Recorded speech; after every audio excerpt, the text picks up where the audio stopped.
As the journey to the Rise of Skywalker continues, we'll get the sequel of the prequel trilogy of Attack of the Clones.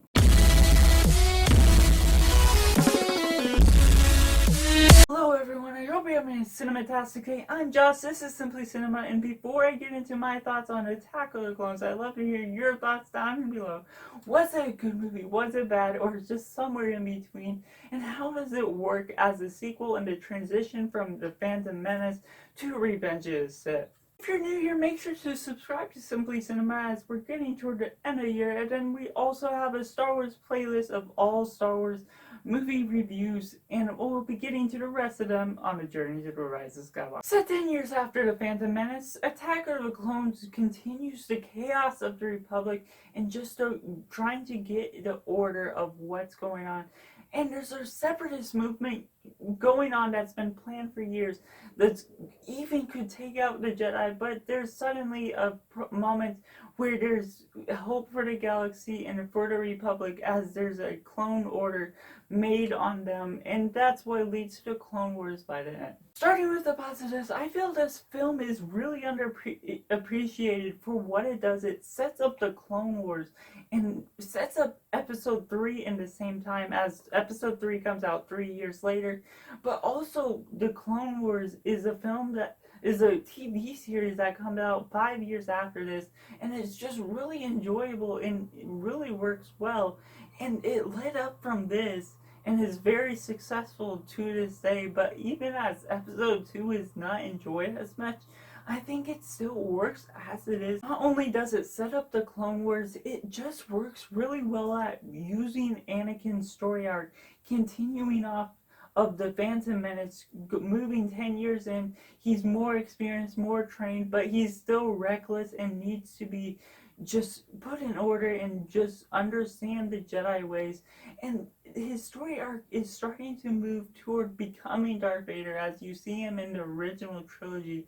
And that's where you can really enjoy his story arc, is the way you see the reasons he's turning to the dark side, no matter how goofy they may be.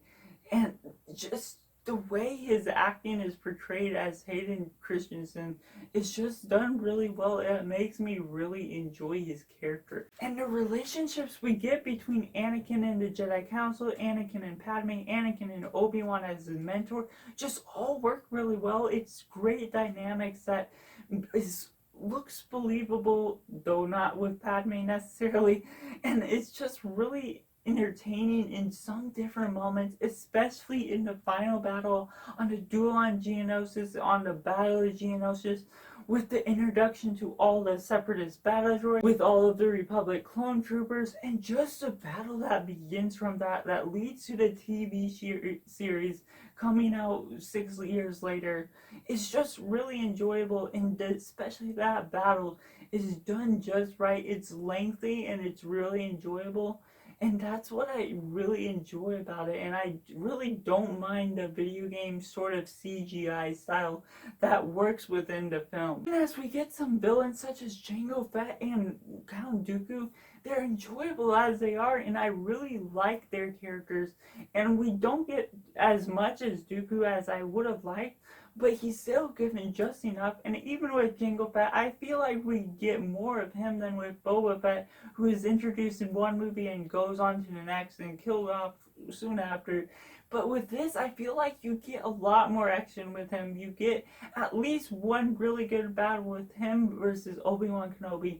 And that's what really enjoyable, his fight on Kamino, and how he brought up the clones to be a clone of him. But it's done in just the right way that's really enjoyable, and you can really appreciate his character for how he is. And even as you look at the culture aspects of this film, there's no shortage of it, as you get different planets, still different species, and you get new planets, the different planets on Coruscant, the introduction to Geonosis, and all of those different planets and characters just intertwine into the film with a really enjoyable manner that makes me understand what's going on and how it works seamlessly. Moving on to the negatives, I still sort of have mixed feelings on this more than negatives. I do see this as having a lot of goofy dialogue, not really well written dialogue. it's never fully bothered me in the sense that I hate this film. I sort of dislike it in the regard of how it works out, how the relationship works out between Anakin and Padme. It doesn't fully work, it's not fully believable, but it still works sort of in the sense that it's what drives Anakin angry and drives him to become Darth Vader, which is sort of a little bit underwhelming with how all of that system works, but it still works in just the right way where I can still sort of enjoy it, but it's not great, and that's where I put it on the negatives, and it's not super compelling of a story. And while I admit the video game style CGI does bother me a little bit, it's never bothered me fully to really stand out as a big negative and just hating the movie, because I still really enjoy that end final battle. The Battle of Geonosis is one of my favorite battles from Star Wars. While it's all pretty much computer animated, it still works decently, though I really wish it could have been a lot more higher production with how they work that out. So overall, while it has its kind of bad moments, I really enjoy it as a whole, so I have to rate it simply 7.5 out of 10. Those were just my personal thoughts on this film. I know it's a little bit of a controversial opinion, but I'd love to hear yours down in the comments below. Do you agree with me where it's pretty good, or do you even really enjoy this film? I'd love to hear all your thoughts down in the comments below. Let me know what you think of this film, how it works as a sequel. If you enjoyed this video, make sure to hit the like button, subscribe if you're new here, and check out some of these other videos on the right hand side of the screen, as well as the Star Wars playlists if you missed any of the past reviews. And I'll be back for more movie reviews, rankings, and more.